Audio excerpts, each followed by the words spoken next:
Welcome back to another episode of the Gold Standard Retirement Plan with Kevin Dauphinee. Kevin, it's great to have you in studio yet again. Thanks very much, James. It's always good to be here. Today we're talking about cash flow and the importance of it in retirees. It seems apparent that there's a real concern that people have regarding income. In general, when I ask prospects, what are your three greatest concerns about your retirement finances? And invariably, the number one concern is, I don't want to run out of money.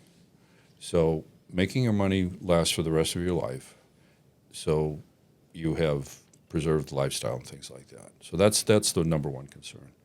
And the second part is lifestyle. They want to either preserve or enhance their lifestyle. And then if we do our jobs well, there's a good chance to enhance the lifestyle depending on the asset base. And the third point that is brought up is when I have to take required distributions from my retirement plans, that's going to expose me to significant tax burden. How do we do that? How do we mitigate that tax burden? So those are the three. It's running out of money, lifestyle, and taxes. Interestingly enough, as we talk about those three items, they all seem to kind of relate and revolve around this concept of planning for cash flow. Well, a lot of people don't necessarily, the prospects and clients that we work with don't necessarily have top of mind to understand that taxes are the most expensive entry into their expense budget. And when retirees typically have paid their mortgage, their cars are paid, their kids are gone. So when you look at their typical household expenses, you have groceries and entertainment and insurance, property tax, things of that nature, which is beyond our purview. But when we look at federal income tax, that's a significant line item in the expense budget that spans not only from individuals and families, but also to business owners. Yeah. But if they don't plan for cash flow, what are some of the inherent issues that they're going to face? Well, unforeseen expenses is probably the most significant one. And how do you budget for an extravagant travel opportunity that may be presented? And then there's the what happens if you have a roof that needs repair or water heater that needs replacement, so that it's not necessarily in the budget. So those are some of the considerations that we take into our planning. How are you guys doing this for your clients? Well, it's not exclusive to us. I mean, it's just good. It's good financial planning. Yeah. So you have short-term money available that's basically pretty much as close as ATM access to your cash. Then having what I consider mid-term money that's invested in the market. And then the third is the long-term money, which could be invested in safer assets, but they tend to be locked up and they're set aside for a period of time. And that's budgeted and balanced in our planning so that the money that's set aside for the long term is absolutely not essential to daily needs.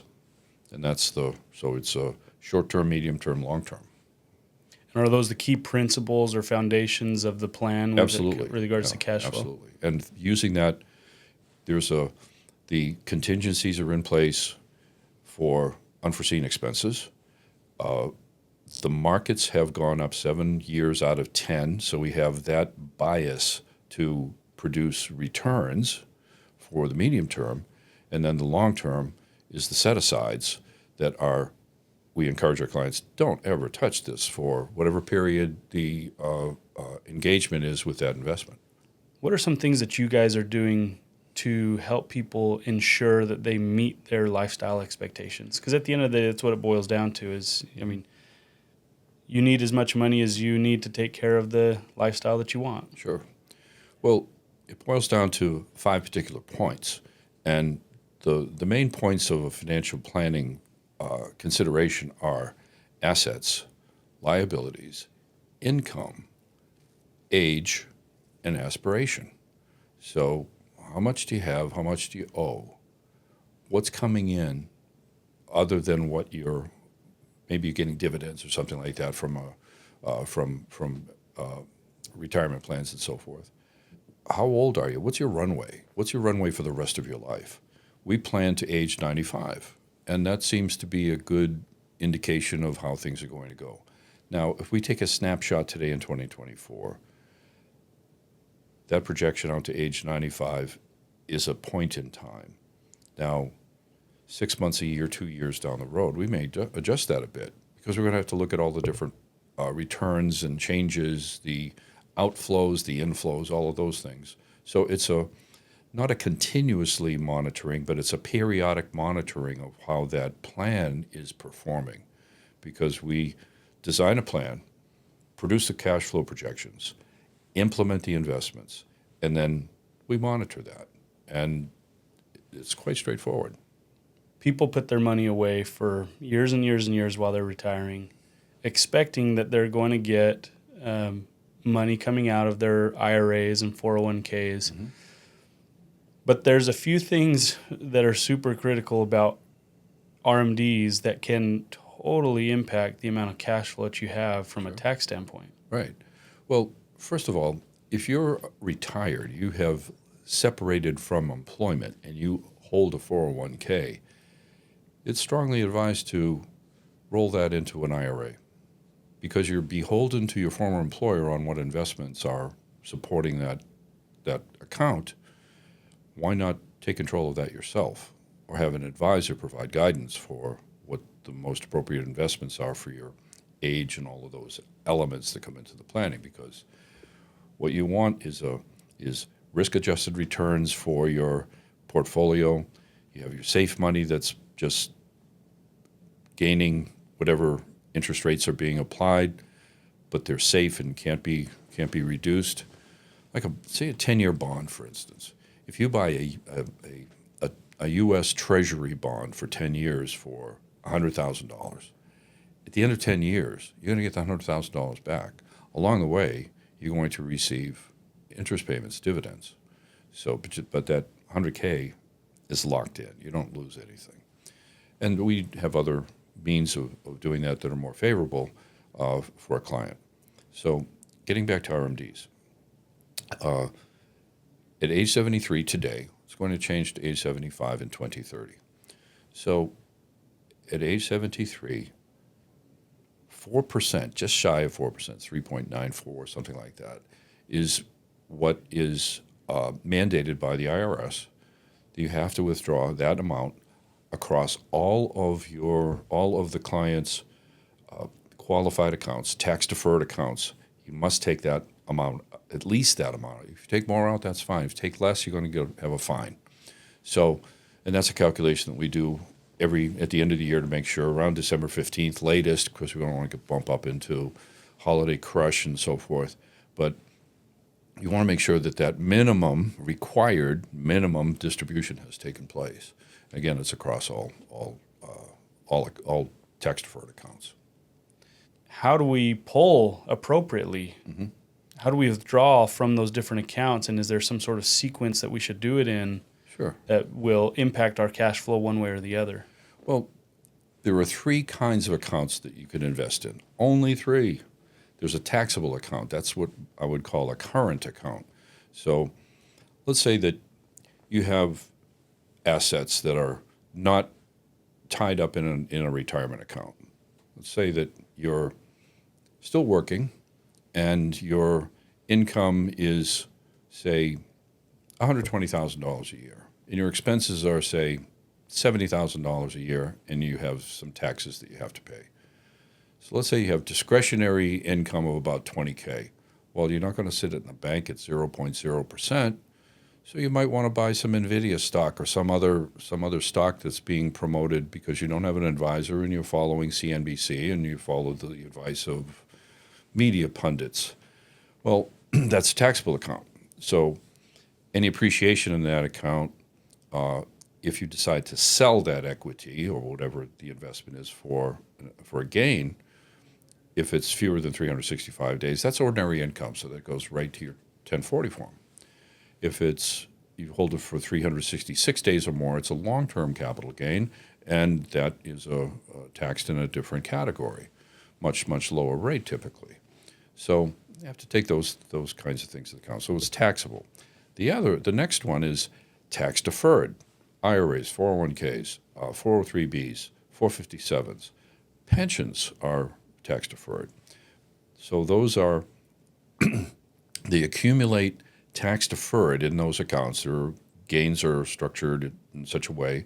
So when you get to retirement, money that you take out, you pay taxes on that. And the historical myth is that the retiree will be in a lower tax rate in the future. So let's just hold that in abeyance for a bit. So that's why folks will hold their money into a 401, not into a 401k, into an IRA or a 403b, any of these tax-deferred accounts, anticipating that they will pay fewer taxes in the future because they'll be in a lower rate.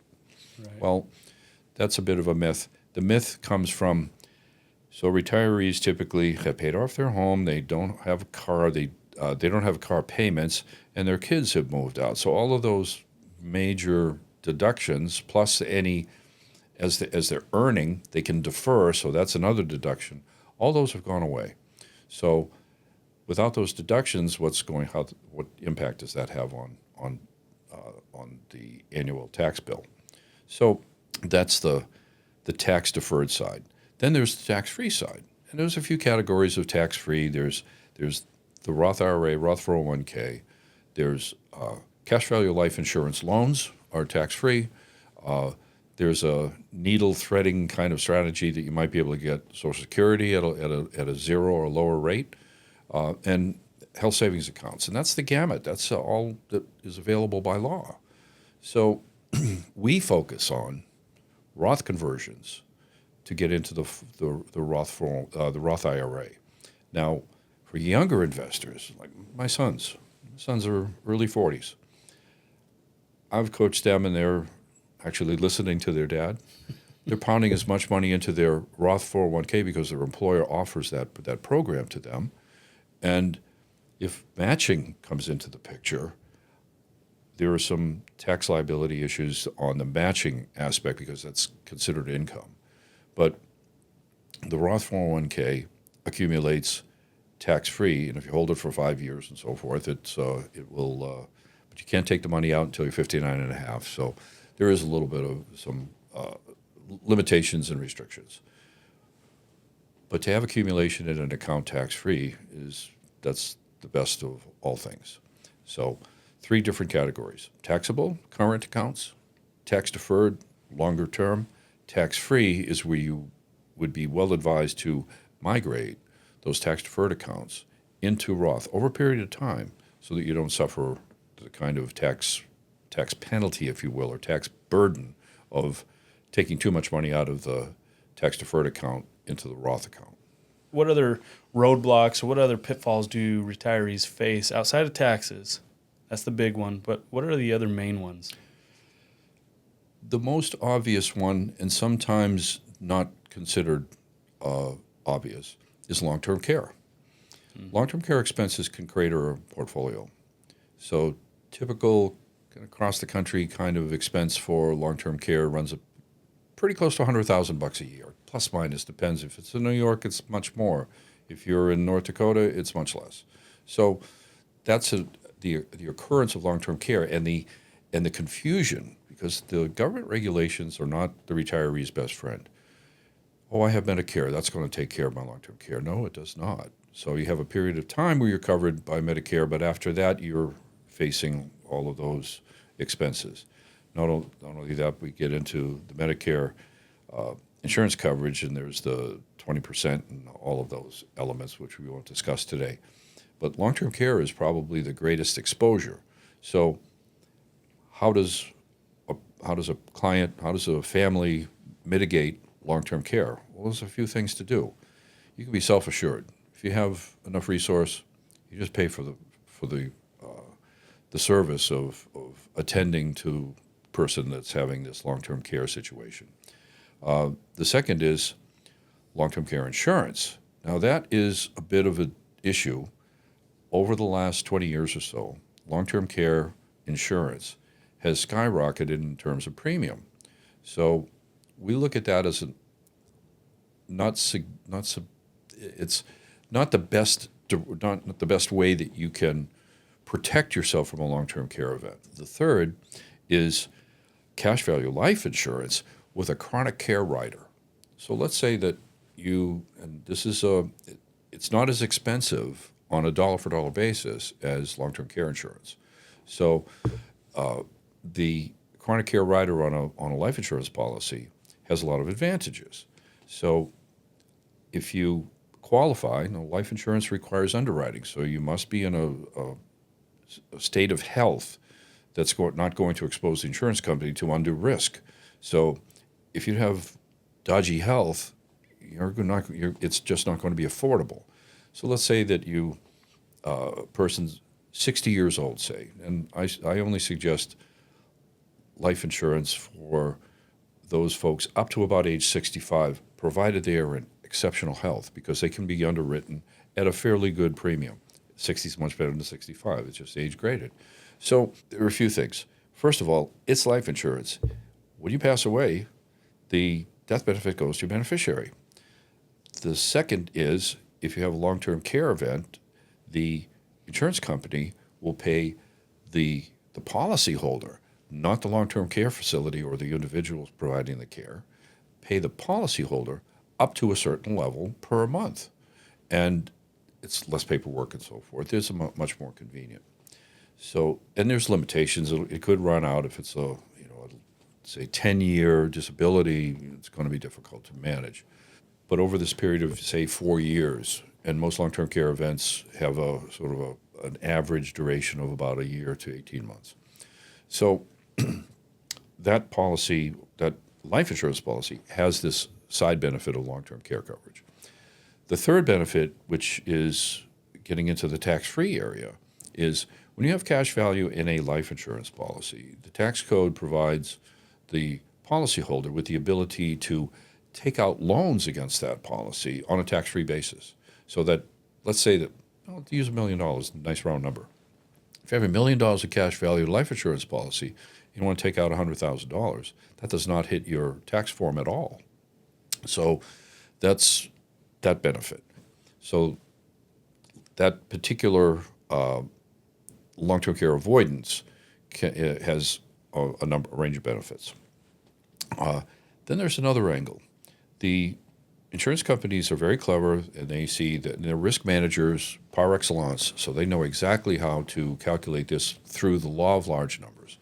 Is the insurance company will offer you a fixed annuity. So the annuity has a declared interest rate. It could be 4 or 5%. It's not great, but it's not bad either. And that money cannot come from a qualified account. It has to come from a taxable account to be applied to the policy.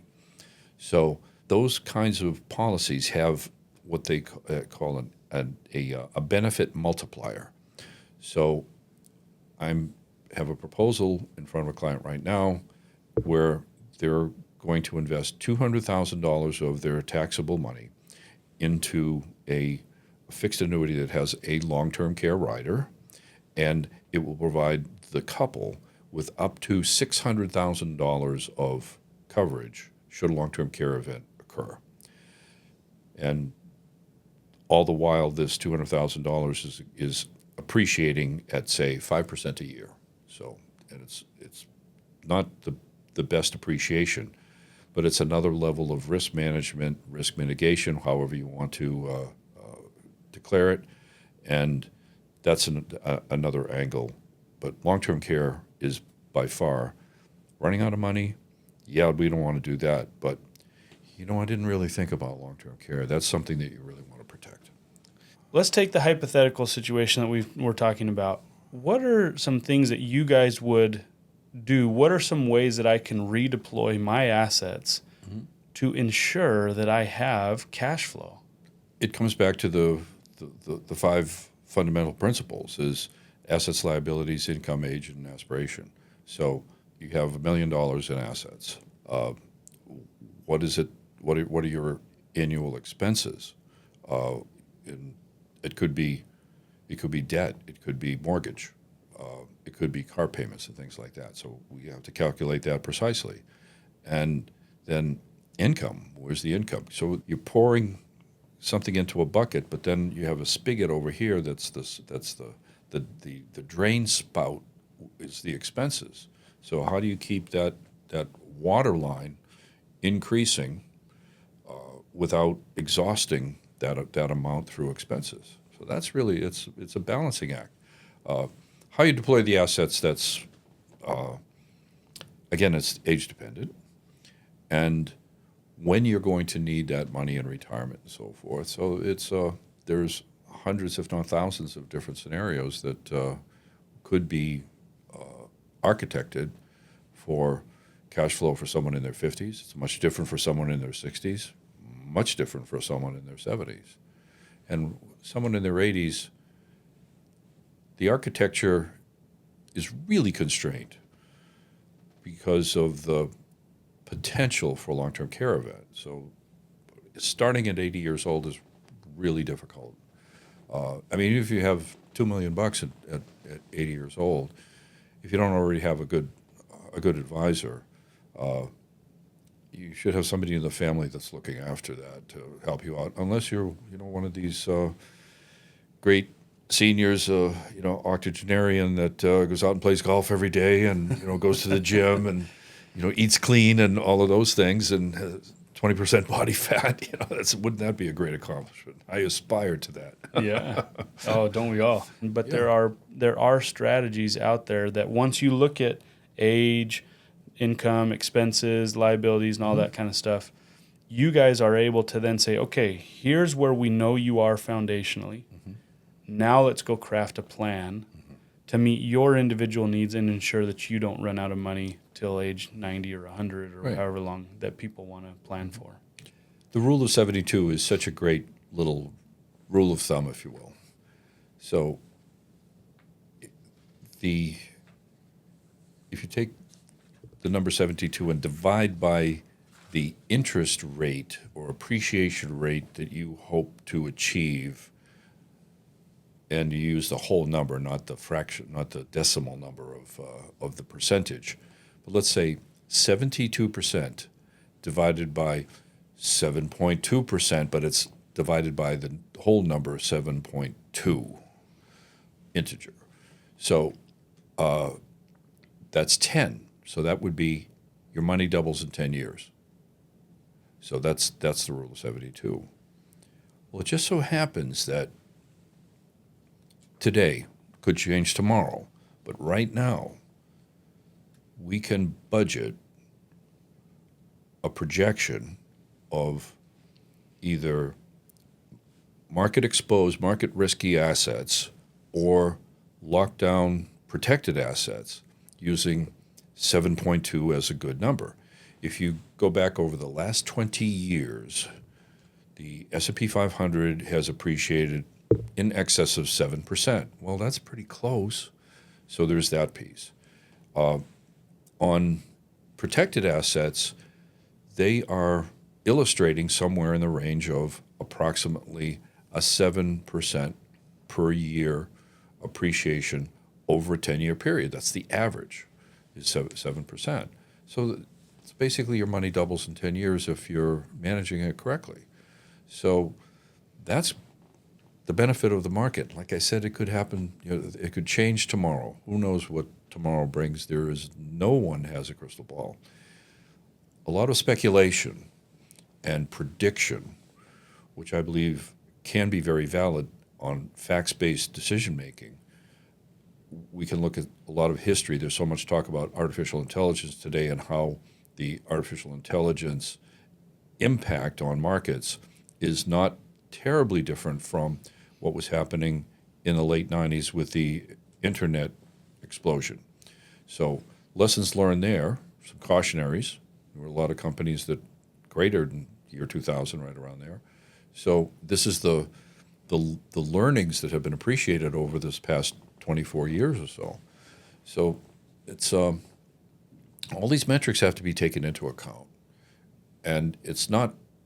It may be daunting for the prospect or the client, but we do this every day, and most of us do it 7 days a week. We're thinking about it while we're having a bagel on a Sunday.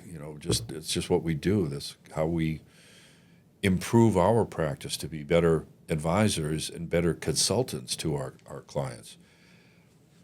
I'm in the lifestyle preservation and improvement business. That's what I do. And I have my own lifestyle. It's rather modest. I've had a lot of experience doing a lot of things in my previous career. And I'm sensitive to enabling. A lot of people haven't had that chance. Some people work for an employer for 30 to 40 years, and they haven't had that chance to be able to do the kinds of things that I was able to do and travel and representing companies and so forth. So how do you fulfill those dreams of a retiree to make that happen without running out of money? Well, thank you so much. This has been an insightful conversation. I hope the listeners have found it insightful as well. Kevin, thank you so much for your time. Thank you, James. It's always a pleasure, and it's great to see you again.